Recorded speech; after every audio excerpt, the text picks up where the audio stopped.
I am recording this. Fair warning. Is that really necessary? Look, Joe. 6 feet. Hello, sir. How you doing? Good. How are you? Great. I'm so happy to be finally talking to you. It feels weird to say that this is a period piece, but it is. What part of this timepiece were you adamant in incorporating into the story? I wanted to have the film be inflected by a truly modern realism, which is another way of saying that all the characters in the movie are living in the internet.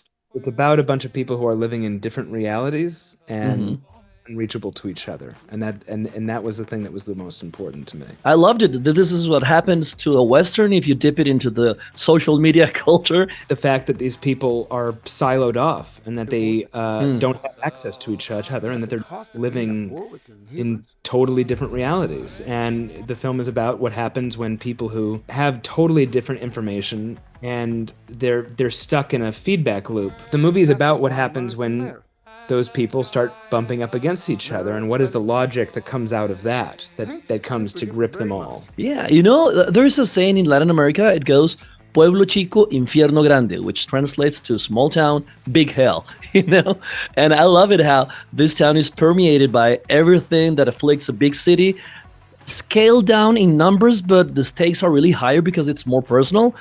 Wow, what kind of research goes into building a world like that? I think you hit on something there, because it is about how the personal and the political get complicated, how they merge, especially in a small town where everybody is sort of plugged into global issues, the world around them, by the internet. They're also living in a very small world with each other. And it's about a community of people that aren't a community at all.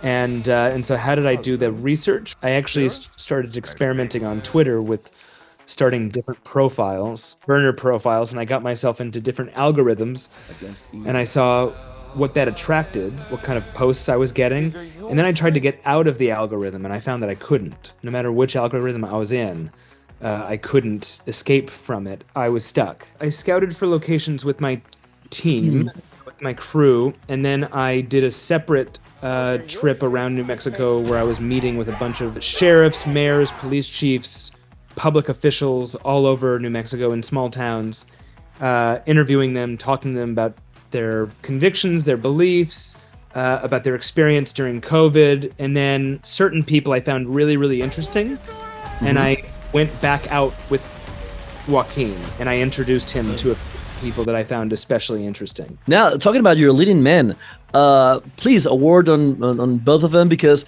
I find both their characters and their acting styles are like really different, and they clash and merge and work. It's like Pedro glides and Joaquin bites. I don't know, it's like very different. It was great working with them. They're both great actors, very different actors, but both obviously very talented. I found that even though they were different and they have different methods, they ended up really liking each other, which isn't always the case, and there was a real chemistry and rapport there. Joaquin is a very, very committed actor who spends a lot of time in advance thinking about what he's doing, finding what he's doing, talking to me, asking me questions. And I've found that, in that process, it's more important to keep those questions alive than to answer them. And then with Pedro, he's also very serious and really wants to talk about everything in advance, but he likes to not overthink things too much and to sort of just be in the moment. But he's great. I loved them both. Have you seen how some films, big, huge budget action films, get turned into a ride at some amusement parks? If there was to be an Eddington ride, how would it be like? It'd probably just be a giant phone. And you'd have to scroll. Adrenaline filled. Endlessly. And you wouldn't be able to get out. The doors would be locked. Wow, okay. There's an idea for you. Thank you very much for your time. I really enjoyed the film. Thank you. We need to free each other's hearts.